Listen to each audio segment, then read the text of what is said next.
അയ്യോ അയ്യോ, എന്റെ മേനോ ചേട്ടാ, നമുക്ക് ഈ ഗതി വന്നല്ലോ. എടോ നമ്പ്യാരെ, ഞാനാണോ ഇതിലൊക്കെ കാരണക്കാരൻ? എന്റെ കള്ളക്കടത്തുകാരോട് അതും ഇതൊക്കെ മേടിച്ചിട്ട് ഇപ്പൊ ഞാനും കുടുങ്ങിയില്ലേ? 5 ലക്ഷം രൂപ എന്ന് കേട്ടപ്പോഴേ താൻ തനിയെ കയറി തൂങ്ങിയതല്ലേ, അനുഭവിച്ചോ? ആ പോണു പറട്ട നമ്പ്യാരെ. ചവിട്ടത്തോളം ഞാൻ നാവ് നോക്കി ചവിട്ടത്തോളം കേട്ടോ. ചവിട്ടിപ്പൊടിച്ച് എല്ലാം കൂടി ഞാൻ ചവിട്ടി പൊടിച്ചുകളെ. ചവിട്ടിയാൽ നട്ടല് ചവിട്ടി ഒടിച്ച് മുഖം നിരത്തിട്ട് ഇങ്ങനെ ഉരയ്ക്കും. ഓഹോ, നിന്റെ തല ഞാൻ മുട്ടയടിച്ച് അവന്റെ തല പോലെ ആക്കി നിലത്തെ തുരുട്ടി വച്ചുകൊടി ഞാൻ കളിക്കും.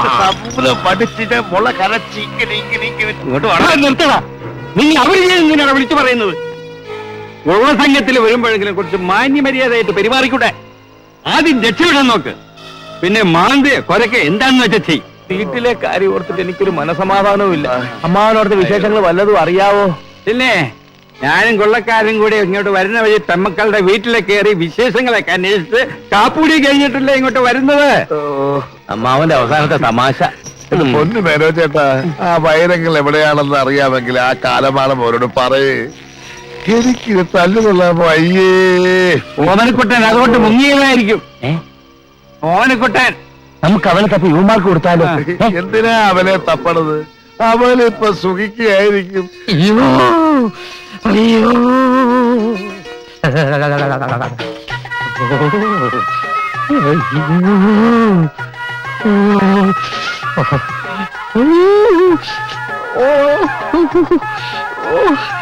വൈദ്യരെ, മനുഷ്യ സ്നേഹമില്ലാത്ത മണിയം വൈദ്യരെ, എന്നെ ഒന്ന് മാന്തി പുറത്തെടുക്ക്.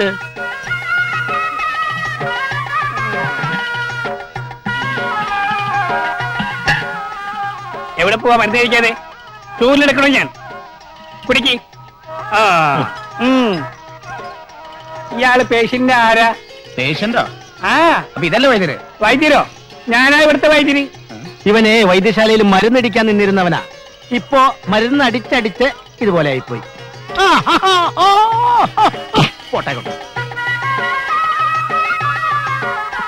ഇതാണ് പെലെ.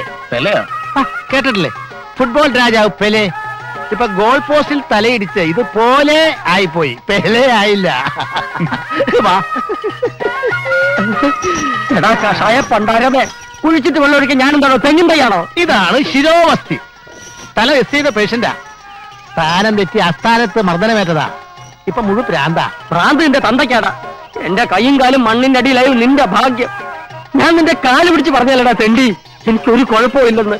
മോനെ ഓമനക്കുട്ട, ഇപ്പൊ നിന്റെ തല പുറത്തുണ്ട്, ഞങ്ങളെയൊക്കെ കാണാം. ഇത് ശിരോവസ്തി. പോടാ, ഇനി നിന്റെ കാല് പുറത്താകും. ഞങ്ങളെ ഒന്നും കാണാൻ പറ്റൂല. അത് കാലോ അസ്ഥി. പുറത്തെടുക്കണോ? ആട്ടെ, താങ്കൾ എന്തിനാണാവോ വന്നത്? ഞാൻ സ്റ്റേറ്റ്സിൽ നിന്ന് വന്നിട്ട് ഒരാഴ്ച. അവിടെ ആയുർവേദത്തിനും പ്രകൃതി ചികിത്സയ്ക്കും നല്ല മോപ്പ. അതുകൊണ്ട് ഞാൻ വൈദ്യരെ അങ്ങോട്ട് കൊണ്ടുപോകാൻ വന്ന. സന്തോഷം. അമേരിക്ക എങ്ങനെയെങ്കിലും ഒന്ന് രക്ഷിക്കണം പ്ലീസ്. ഇന്ത്യൻ പ്രധാനമന്ത്രിയുടെ വീട്ടിൽ നിന്ന് അത്തയം കഴിച്ചിട്ട് നമുക്ക് ഒരുമിച്ച് തുടങ്ങാം. മനസ്സിലായില്ല? മനസ്സിലായില്ല? ഞാനാണ് അമേരിക്കൻ പ്രസിഡന്റ്. ഇപ്പൊ മനസ്സിലായി. അതെ. അപ്പോ പ്രസിഡന്റിന്റെ വീട്ടിൽ നിന്ന് ആരും വന്നിട്ടില്ല? ഇല്ല. ഒറ്റയ്ക്ക് തനിക്ക് ഇങ്ങോട്ട് ഓടിപ്പോരുമായിരുന്നല്ലേ? തൽക്കാലം പന്നിയുടെ വീട്ടിലെ ഭക്ഷണം അവിടെ തന്നെ ഇരിക്കട്ടെ. അമേരിക്കൻ പ്രസിഡന്റ് വീട്ടിൽ നിന്ന് ആരെങ്കിലും അന്വേഷിച്ച് വരുന്നത് വരെ ഭക്ഷണം ഇവിടെ തൽക്കാലം നമുക്ക് കഴിക്കാം.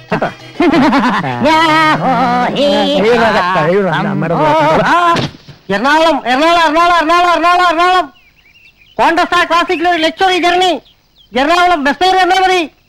ഇതും കൂടെ എടുത്ത് അകത്ത് തന്നെയാ, ഇല്ലെങ്കിൽ എവിടെയെങ്കിലും അടിച്ചു നോക്ക്. എറണാകുളം എറണാകുളം. ചാക്ക് കയറ്റുമോ? ചാക്കൊക്കെ കയറ്റുന്നു. പുറകിൽ സ്ഥലമുണ്ട്, അങ്ങോട്ടൊന്ന് കയറിക്കോ. ആ ചാച്ചിയുടെ മടിയിലോട്ടൊന്ന് അഡ്ജസ്റ്റ് ചെയ്ത് തന്നെയാ. എറണാകുളം എറണാകുളം എറണാകുളം എറണാകുളം.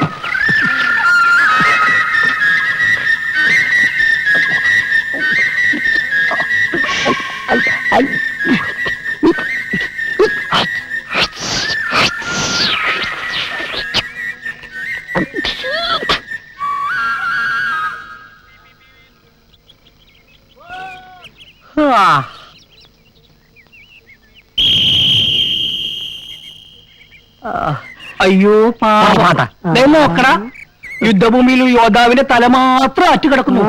നമുക്കേ ചവറുകൂട്ടിയിൽ കത്തിക്കാം. പറമ്പില്ല പുകർത്താൻ പറയാതെ യോദ്ധാവിന്റെ ഉടല് മണ്ണിന്റെ അടി കൊണ്ടറാ. അയ്യോ നമുക്ക് പൊക്കിയെടുക്കാം. പിടിച്ചോ.